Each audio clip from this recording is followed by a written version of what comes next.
bien, aujourd'hui, le thème de notre message à l'heure de la bonne nouvelle, c'est Jésus, le seul juste. Vous savez, au cours des dernières années, on a été confronté à de nombreux scandales. Il y a eu des scandales dans le monde politique qui ont nourri les journaux et la télévision de nouvelles pendant plusieurs mois en 2004. Il y a eu également aux États-Unis, il y a quelques années, de gros scandales dans le monde financier. Il y a des gens qui ont perdu d'immenses sommes parce que ceux qui devaient administrer leur argent les ont fraudés. Il y a eu plus récemment, ici au Québec également, des scandales dans le monde artistique. Il semble que chaque section de notre monde est un peu éclaboussée par différents scandales. Est-ce qu'on devrait vraiment s'étonner de voir ces choses-là arriver? Bien, ceux qui lisent la Bible ne sont pas surpris que des scandales arrivent comme ça. Pourquoi ces gens-là ne sont pas surpris? Bien, lisons ensemble ce que la Bible a à dire à ce sujet dans l'Épître de Paul aux Romains, chapitre 3, et les versets 10 et 12. L'apôtre Paul dit ceci: « Il n'y a pas de juste, pas même un seul. Ils se sont tous égarés, ils se sont corrompus tous ensemble. » C'est un constat plutôt pessimiste de la race humaine. Mais bien sûr, si on veut lancer la pierre à quelqu'un, et particulièrement si on veut lancer la pierre à ceux qui se sont fait prendre la main dans le sac dans ces scandales-là, je pense qu'on devrait, premièrement, regarder à nous-mêmes, s'examiner soi-même. Pourquoi? Parce que la Bible dit qu'on est aussi coupable que ces gens-là, sauf que peut-être nous, on ne s'est pas fait prendre. La Bible dit ici, en Romains chapitre 3 et le verset 23, « Tous ont péché, en effet, et sont privés de la glorieuse présence de Dieu. » Tous ont péché. C'est facile de condamner ceux qui se sont fait prendre la main dans le sac. C'est facile de pointer notre doigt vers quelqu'un qui s'est fait prendre. Mais la Bible ici, dans ce passage, et dans bien d'autres passages également, nous rappelle que nous ne sommes pas blancs, que chaque individu vivant sur cette terre est injuste, coupable de péché. Il est dit ici, tous ont péché, sans exception. Tous ont péché et sont privés de la présence glorieuse de Dieu. C'est ce que la Bible nous dit. Dans le Nouveau Testament, dans l'Évangile selon Jean, il y a une petite histoire qui nous rappelle cette vérité très importante. Un jour, les pharisiens, qui étaient les gens religieux du temps et qui étaient les ennemis jurés de Jésus, parce que bien sûr Jésus était une menace à leur religion, parce que Jésus est toujours une menace à la religion. Alors ces gens-là avaient inventé un stratagème pour essayer de prendre Jésus en défaut. Et ce stratagème consistait à lui amener une femme qu'on venait tout juste de prendre en flagrant délit d'adultère. Alors, on a amené cette femme à Jésus, et normalement, l'Ancien Testament, la loi de Moïse, disait que quelqu'un qui commettait l'adultère devait être puni de la peine capitale, on devait tuer la personne. Alors, on a amené cette femme à Jésus, puis on lui a demandé, Moïse a dit de tuer cette femme, alors qu'est-ce que toi tu dis? Parce qu'on voulait prendre Jésus, bien sûr, en défaut. Et Jésus leur a pas répondu, la Bible dit qu'il écrivait à terre, et à un moment donné, cette foule qui accusait cette femme était devant elle, et Jésus a simplement dit ceci, que celui d'entre vous qui n'a jamais commis un péché lui lance la première pierre. Et la Bible de dire qu'à partir de ces paroles de Jésus, tous sont partis, des plus vieux jusqu'aux plus jeunes. Parce que bien sûr, cette parole de Jésus est allée directement dans leur conscience, leur dire qu'ils étaient coupables. C'est le verdict de Dieu. Jésus a dit à cette occasion la même chose que Paul dit dans l'Épître aux Romains, tous ont péché et sont privés de la présence glorieuse de Dieu. Et parce qu'on est des pécheurs, on n'a pas à condamner les autres, on est comme les autres.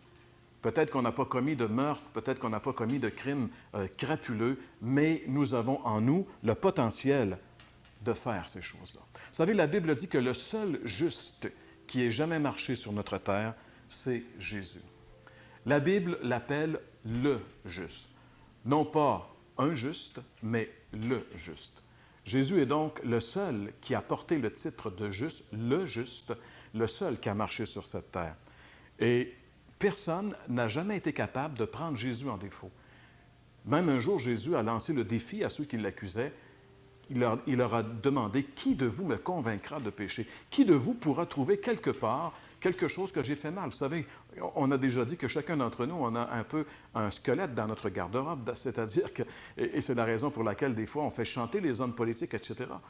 Mais Jésus, on n'a jamais trouvé quelque chose. Il a même mis ses ennemis au défi de trouver cela. Et même un jour, Jésus a dit, parlant de lui et de Dieu, « Je fais toujours ce qui lui plaît. » Parlant de Dieu, « Je fais toujours ce qui lui plaît. » Alors, voyez-vous, et ce juste-là, Jésus le juste, un jour a été confronté, on l'a traîné en cour, et celui qui devait le juger, qui s'appelait Ponce Pilate, un procurateur romain, à 3 reprises s'est écrié en cour devant tous les gens qui l'accusaient, « Je ne trouve rien de répréhensible en cet homme. » À 3 reprises, il a dit, « Je ne trouve rien d'injuste dans ce juste. » Et sa femme, la femme de Ponce Pilate, la nuit de la veille où Jésus a été amené à Ponce Pilate, il nous est dit dans les Écritures qu'elle avait eu une espèce de cauchemar, elle avait passé une nuit horrible, et elle a dit à son mari, « N'aie rien à voir avec ce juste. » Encore ici, le témoignage d'une autre personne disant que Jésus était vraiment le juste. Mais j'aimerais vous poser la question, savez-vous ce que les injustes, que nous sommes tous, ont fait de ce juste lorsqu'il est venu? Jésus, le seul juste, lorsqu'il est venu dans ce monde d'injustes, qu'est-ce que les injustes ont fait avec lui? Eh bien, pour le savoir, lisons ensemble ce que l'apôtre Pierre, justement, nous dit dans le livre des Actes des Apôtres à ce sujet, chapitre 3 et le verset 14. Il dit, « Oui, vous avez renié le saint et le juste. À sa place, vous avez demandé la libération d'un meurtrier. » Eh bien, pour employer une expression populaire, on pourrait dire que l'apôtre Pierre n'y est pas allé avec le dos de la cuillère lorsqu'il dit à ces gens-là, à ces Juifs qui l'écoutaient, qu'ils avaient renié le saint et le juste et qu'à sa place, ils avaient demandé la libération d'un meurtrier. On connaît le nom même de ce meurtrier qui était Barabbas, cet homme qui était reconnu comme étant un homme très violent. Eh bien, la foule s'est écriée, non pas Jésus, mais Barabbas. On a préféré libérer un bandit que libérer le juste, celui dans lequel on n'avait vraiment trouvé rien à redire. Même Pilate a été obligé de se laver les mains parce qu'il ne pouvait pas condamner Jésus pour rien, parce qu'il était juste. Alors voyez-vous, pourquoi est-ce que Jésus le juste a été condamné et qu'il a accepté d'être condamné? La Bible nous révèle qu'il n'y a pas de hasard dans ça. C'est le plan de Dieu qui s'est accompli. Pour que nous puissions être justifiés dans notre état de pécheur, il fallait qu'un juste meure à notre place. Et c'est exactement ce que Jésus a fait. C'est ce que l'apôtre Pierre nous dit. Lisons ensemble, première épître de Pierre, chapitre 3 et le verset 18. Il est dit ici, « Christ aussi a souffert une fois pour les péchés, lui juste pour des injustes, afin de nous amener à Dieu. » Le seul juste qui a vécu sur cette terre, le Seigneur Jésus-Christ, la Bible dit qu'il a souffert et qu'il est mort pour des injustes comme nous, afin de nous amener à Dieu. Et si Jésus devait mourir pour nous amener à Dieu, c'est parce que par nature, justement, on est séparé de Dieu.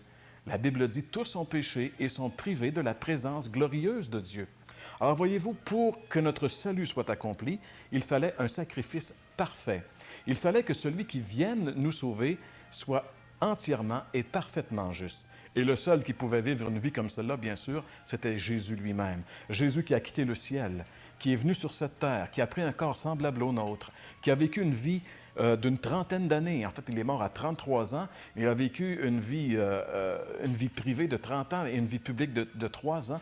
Et pendant toute cette vie-là, on n'a jamais pu prendre Jésus en défaut dans aucun péché. La Bible est claire à plusieurs reprises. Elle mentionne que Jésus n'a jamais péché. Lui, le juste, nous dit Pierre, a souffert pour nous, les injustes, afin de nous amener à Dieu. Ce que Jésus a fait, en réalité, ce juste-là, cet homme qui était pur, est allé sur la croix. Et sur cette croix, la Bible dit qu'il a pris tous nos péchés. Toutes nos injustices sont passées sur lui.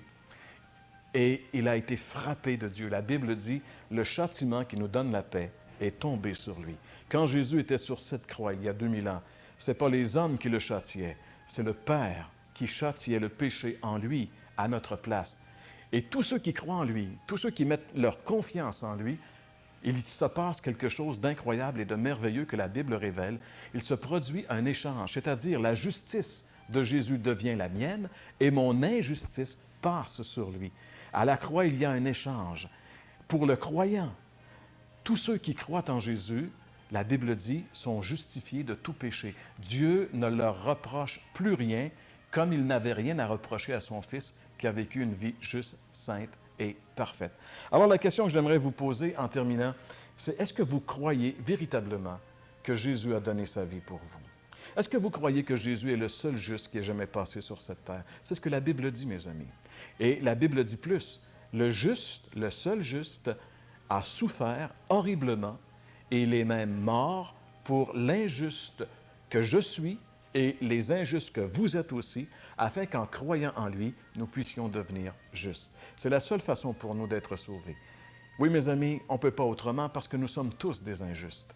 Et il n'y a pas rien d'injuste qui va entrer dans le ciel. La Bible est claire, rien de souillé ne rentrera dans le ciel. Alors, en terminant, j'aimerais vous demander, voudriez-vous maintenant connaître la vraie justice? Voudriez-vous inviter Jésus comme votre sauveur personnel?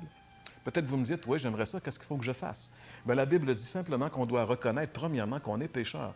La Bible dit, tous ont péché, sont privés de la gloire de Dieu. Qui que vous soyez, on est pécheur, vous êtes pécheur, et parce qu'on a péché, on est séparé de Dieu et on mérite l'enfer. Mais la Bible, alors il faut reconnaître premièrement ce fait.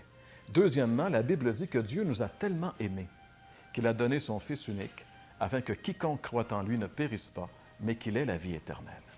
Jésus est mort pour nous, pour qu'on ait la vie éternelle. Et la Bible dit finalement qu'à tous ceux qui l'ont reçu, il a donné le pouvoir de devenir enfants de Dieu. Ce que nous devons faire, c'est de le recevoir. Dès maintenant, disant simplement dans une prière, « Seigneur Jésus, je te donne ma vie. Fais de moi ce que tu veux. » Si tu le fais maintenant, tu connaîtras la vraie justice.